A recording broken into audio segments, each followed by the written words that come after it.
Selamat siang, Bapak dan teman-teman sekalian. Pada kesempatan kali ini, saya akan menjelaskan tentang metode Newton-Raphson.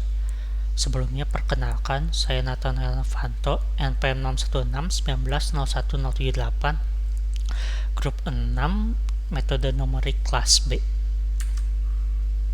Nah, pertama-tama saya akan menjelaskan apa itu metode Newton-Raphson.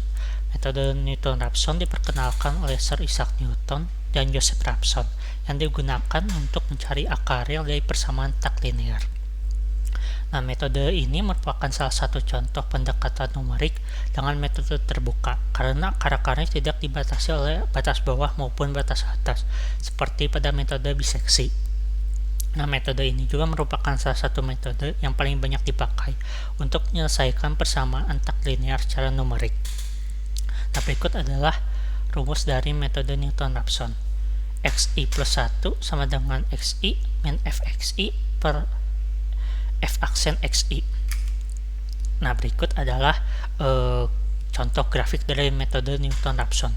Untuk penjelasan detailnya akan saya jelaskan di bawah.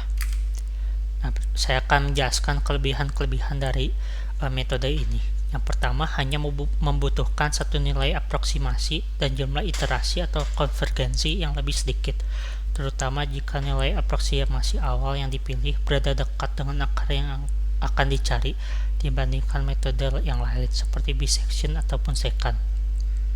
Yang kedua, konvergensinya paling cepat dibandingkan dengan metode lain.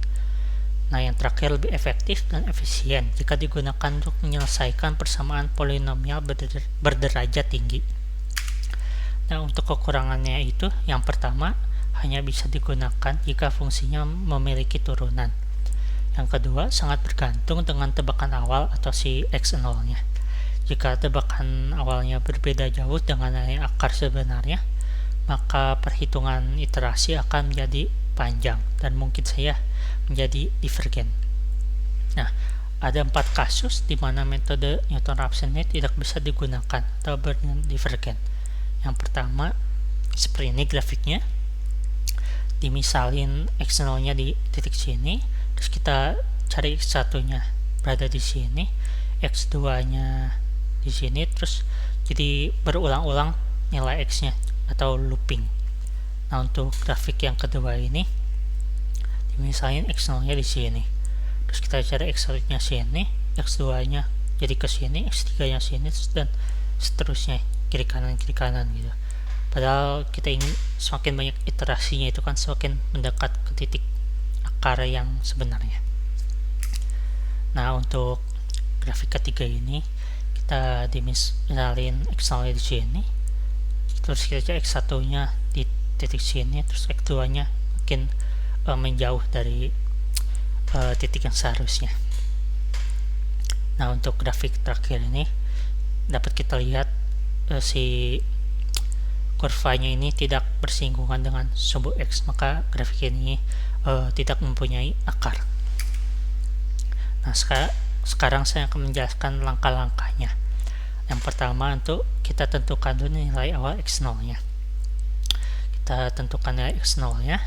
Sebisa mungkin nilai x0 ini dekat dengan akar sebenarnya agar kita mencari iterasinya itu semakin mudah dan cepat. Nah, kalau sudah, yang kedua kita lakukan iterasi untuk menentukan taksiran akar selanjutnya. Jadi kita cari x1, x2, x3 pakai rumus yang di atas sudah saya jelaskan. Kapan si iterasi ini berhenti? Ada 3 syarat.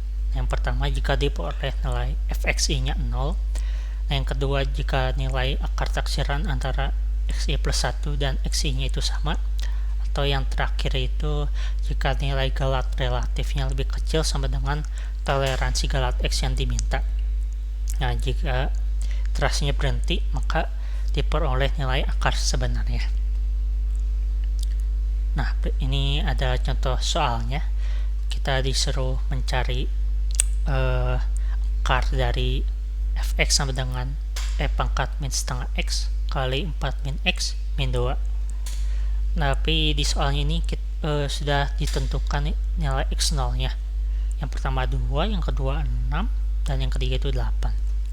Untuk X0 sama 2, pertama-tama kita masukkan rumusnya. X1 sama dengan X0 min fx per f aksen x. Nah, untuk X0 ini kita sudah tahu, fx nya juga dari soal sudah tahu. Nah, f aksen x ini kita cari dulu dari turunan fx nya. Ketemu hasilnya itu min setengah e pangkat min setengah x kali 4 min x min e pangkat min setengah x. Kalau sudah kita masukkan dari si x1 nya ketemu hasilnya 0,2817. Lalu dengan cara yang sama kita cari x2, x3 dan seterusnya.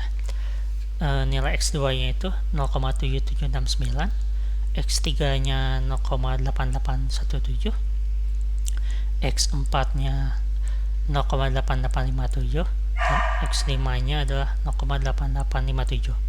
Nah, tadi kan syaratnya itu x4 sama x5 nya itu sama. Kalau sama, iterasinya berhenti dan hasilnya pun hasil si akarnya itu adalah 0,8857. Nah, untuk x0 sampai dengan 6, rumusnya sama yang sebelumnya. Kita masukkan x1 nya 6 minus 2,09574 per 0. Nah, karena penyebutnya 0, hasilnya tak terdefinisi atau divergen. Nah, untuk x0 sama dengan 8, kita masukkan juga x1 nya sama dengan 8 minus 2,0733 per 0,0183. Hasilnya 121,1963. Nah, lanjut ke nyari x2 nya. 121,1963 minus 2 per 2,77310526 kali 10 pangkat min 25. Nah, hasilnya ini 7,21 kali 10 pangkat 24. Nah, karena hasilnya sangat besar sekali, jadi si garisnya itu bakal cenderung ke garis horizontal, sehingga dapat kita simpulkan hasilnya tak terdefinisi ataupun divergen. Sekian dari saya, terima kasih. Mohon maaf apabila ada kekurangan ataupun salah kata.